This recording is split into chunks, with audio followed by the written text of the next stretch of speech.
You're sitting there, probably late at night, phone in hand or laptop open, and you've been scrolling through videos about people making money with AI. Some guy made $40,000 using ChatGPT. Someone else automated their entire business. Another person is traveling while their AI content runs on autopilot. And you have access to the same tools, the same internet. You've watched enough tutorials, you've even tried a few things, but somehow nothing has actually moved. Nothing has clicked into place. And here's the question that you probably haven't said out loud, but you felt it. Why are some people making real money with AI right now, while others with the exact same tools, the same tutorials, the same free time, are still waiting for something to happen? That question has a real answer, and it's not what most people assume it is. There's a very specific kind of frustration that comes with the AI money space. It's different from most frustrations because you're not struggling from a lack of information. You're not stuck because no one is teaching you. The tutorials are everywhere. The tools are mostly free. The case studies are real. The frustration is deeper than that. It's the feeling that you're surrounded by all the right ingredients and still not cooking anything. You've probably downloaded apps, signed up for things, maybe started a channel, a newsletter, an automation system, and then it just kind of stopped. Not because you quit on purpose, but because nothing was clicking, because you didn't have a clear enough picture of where this was actually supposed to go. And here's what that does to a person. Over time, you start to quietly wonder if you're the problem, if everyone else sees something you're not seeing, if there's some combination of tools and effort and timing that works for other people, but somehow keeps missing you. That feeling is not a personal failure.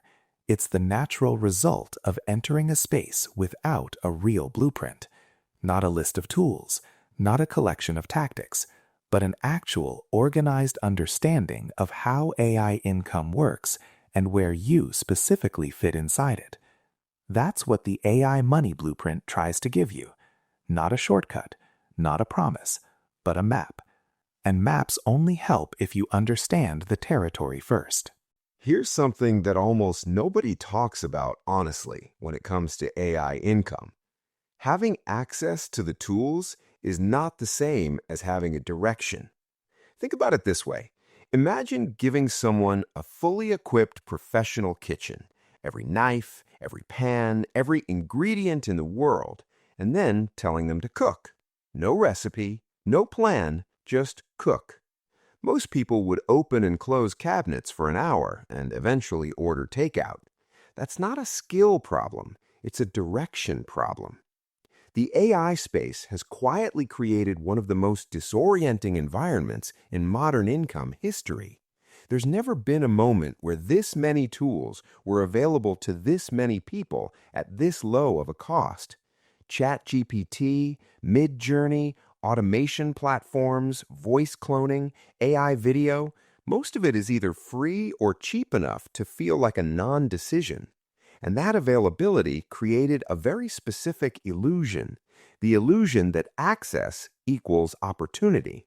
But it doesn't. And this is the part most tutorials completely skip. Opportunity isn't created by having a tool. It's created by having a specific use for that tool inside a specific context with a clear output. Without that, the tool just sits there, and you sit there with it, clicking through menus, wondering why nothing is building. The people who started making actual income with AI early on, they didn't have better tools. They had a clearer answer to one simple question. What am I actually building toward?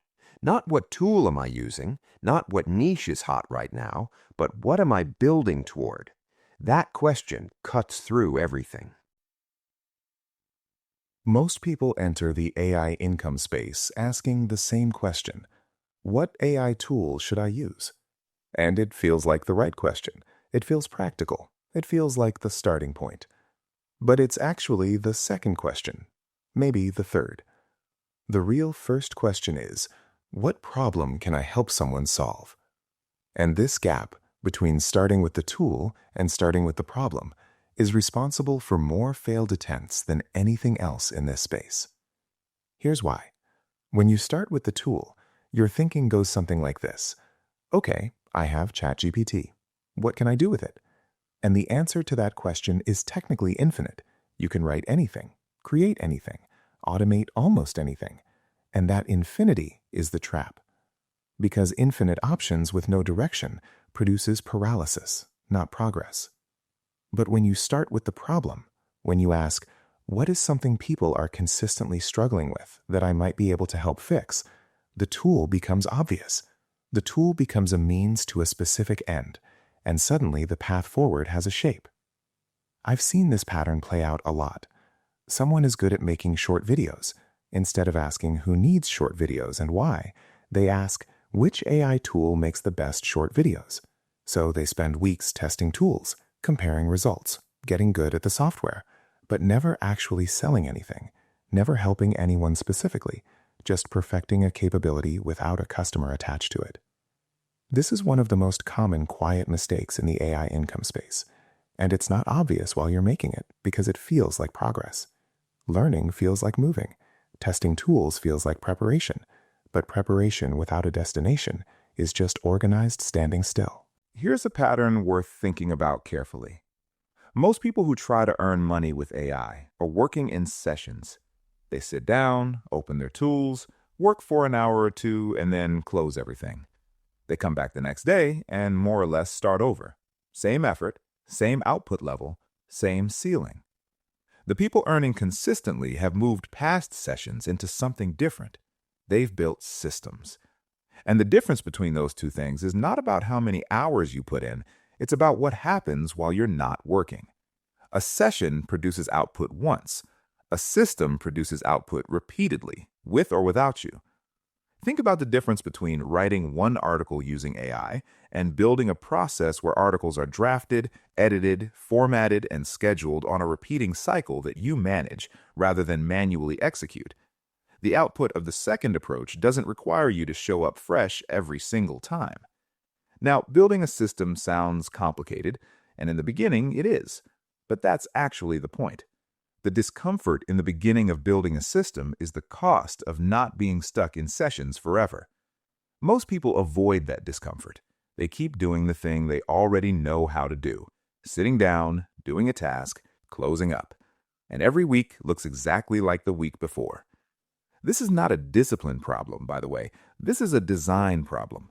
Most people have never been shown how to step back from executing tasks and start designing the process that handles those tasks. That shift in thinking from worker to architect is arguably the most important shift in any kind of income work. And in AI income specifically, it's what separates the people who have plateaued from the people who are genuinely scaling. There's a skill sitting at the center of all AI income work that is rarely discussed directly. And it's not prompt engineering in the technical sense. It's not automation. It's not video editing or writing ability. It's packaging. Packaging is the ability to take something that AI helped you create and present it in a way that another person understands its value immediately. This is where a surprising number of people get stuck. They create real things, useful things, AI-assisted content that genuinely delivers something, but they haven't thought clearly about how it's presented, how it's titled, how it's framed, what promise it makes in the first 5 seconds someone encounters it. And because the packaging isn't right, the thing they made just sits there, not because it's bad, because nobody understands what it's for. Think about the last time you clicked on something online. You didn't click because you analyzed its internal quality. You clicked because something on the surface, the title, the thumbnail, the first line, communicated a clear reason. That reason, in a moment, is packaging. And here's the interesting part. AI can actually help you with packaging too. You can use AI to test headlines, to refine descriptions, to generate multiple versions of an opening line and see which one feels most immediate. But only if you understand that packaging is a real skill and not just a cosmetic afterthought. Most people put 40% of their energy into making something and 5% into the presentation of it. The people earning well have often flipped that ratio, or at least balanced it, because in a world with infinite content, the thing that gets seen is rarely the thing that is secretly best. It's the thing that most clearly communicates its value on contact. This one is uncomfortable, but it's real and it needs to be said clearly. Most people who try AI income and walk away after a few months didn't actually fail. They stopped too early. They left right before the compounding started to show up. The patience trap works like this. You start something new, you put in real effort. For the first few weeks, sometimes the first few months, the results are not proportional to the effort. That's not a sign that you're doing it wrong. That's just how early stage work operates. You're building something that hasn't had time to compound yet. But the human brain isn't wired to process invisible compounding. It's wired to match effort to reward in real time. So when a week of work produces almost nothing visible, the brain starts sending signals. Maybe this isn't working. Maybe I need to try something else. Maybe there's a better path. And so you pivot, or you start over, or you add a new tool to the mix, hoping it'll accelerate something. And then the cycle repeats. The painful irony of this is that pivoting at exactly the wrong moment, right before traction would have shown up, is one of the most common reasons people never actually break through. Not because they weren't capable, not because the strategy was wrong, but because they didn't have an accurate mental model of what early progress is supposed to look like. Early progress is almost invisible. It's supposed to be. It's not a sign of failure. It's the foundation being laid. And foundations, by their nature, are underground. The book doesn't tell you that patience is easy or that it gets comfortable quickly. It tells you something more useful, what to look for in early stages that tells you you're on the right track, even when results aren't visible yet. Because knowing what early traction actually looks like is what keeps you in the game long enough for it to matter. Here is something that took a long time for a lot of people in this space to accept. You will make more money, faster, and more sustainably by going deeper on one clear direction than by going wider across several interesting ones. This sounds obvious when stated plainly, and yet the AI income space makes it uniquely difficult to apply.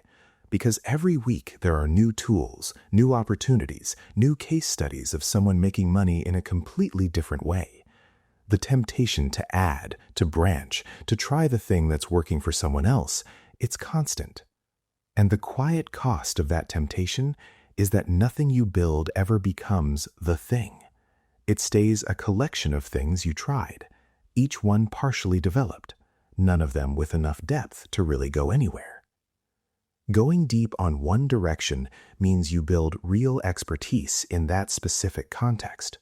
Your AI output gets better because you understand the nuances of one particular audience's needs. Your packaging improves because you've done it enough times in one lane to know what works. Your systems develop naturally around one workflow rather than several competing ones. And the paradox, the thing that makes this genuinely hard to accept, is that this narrowing feels like a loss of opportunity, like you're closing doors. But what it actually does is create the depth that makes everything you're building worth something to someone specific. The people in this space who have built real, durable income streams are almost always known for something specific. They have a lane. That lane might have started narrow and widened over time, but it started with a commitment to depth that felt uncomfortable at first. One direction, fully developed, is worth more than 10 directions lightly explored. Let's take a step back for a moment and look at the full picture of everything we've covered. Because here's what's interesting when you see these ideas together. They're not separate problems. They're one connected pattern. You start with access and feel like that's enough, so you skip finding a real direction. Because you have no direction, you keep asking the wrong starting question, what tools should I use, instead of what problem am I solving? Because you have no clear problem to solve, you work in sessions that don't build toward anything. Because you're in sessions without a system, you never develop real packaging skills. You just create and release and wonder why nothing sticks. And because nothing sticks quickly enough, you hit the patience trap and pivot right before something would have had the chance to grow. That entire cycle, from access to confusion to sessions to poor packaging to early exit, is not random. It's predictable. And it repeats for people who never get a clear map of why it keeps happening. The same person with the same tools going through that cycle 5 times will end up in the same place every time, not because they're not capable, but because the pattern itself has never been interrupted. What interrupts the pattern is clarity at each point, a clear direction before you touch a single tool, a real problem before you choose a format, a system before you scale effort, intentional packaging before you release anything, and an honest expectation of what early stages actually feel like. When those things are in place, the same tools in the same hands produce something completely different. So let's come back to the question from the beginning. Why are some people making real money with AI right now, while others with identical access, identical tools, identical information are still waiting? The answer isn't effort. Some of the busiest people in this space are making the least money. It's not talent. It's not some secret strategy available only to insiders. The answer is that they solved the right problems in the right order. They started with direction before tools. They started with a specific human problem before a format. They built something repeatable before they tried to scale it. They understood what early progress looks like, so they didn't mistake invisible compounding for failure. That's it. That's the full difference. Now, what does this actually look like in practice? Because this isn't abstract advice. This is something you can apply starting with the next decision you make in this space. The first shift is simple but uncomfortable. Before you touch a tool, write down one sentence that completes this. I am helping a specific type of person with a specific recurring problem, using AI to do it more efficiently. That sentence doesn't have to be perfect, but it has to exist. Without it, everything that follows is just experimentation with no target. The second shift is a commitment to one lane long enough to actually learn it. Not forever, but long enough to know whether it's working for real reasons, not just whether it's working immediately. That usually means staying in one direction for at least 90 days, while measuring small, specific indicators of progress, not just income. These 2 shifts won't feel like breakthroughs on day 1. They rarely do. But 3 months from now, 1 year from now, the person who made these 2 shifts will be in a completely different position than the person who didn't. Not because they worked harder, because they worked with a map instead of just moving. Remember that image from the beginning? You, late at night, watching someone else make it work with AI, feeling like they know something you don't. Here's the truth. They probably did know something you didn't at that point, but it wasn't a secret. It wasn't talent they were born with or timing they were lucky enough to catch. It was a framework, a way of thinking about direction and problems and systems and patience that most people in this space are never given directly. That's what a real blueprint actually is. Not a list of tools, not a set of tactics, a way of seeing. And once you have it, the tools you've already had access to start to look completely different. You don't need new tools. You need a clearer picture of what you're building with the ones you have. That's a simpler problem than most people think it is, and a more solvable one than it feels from the middle of the confusion. If this changed how you see the AI income space, you'll probably find the next one useful too.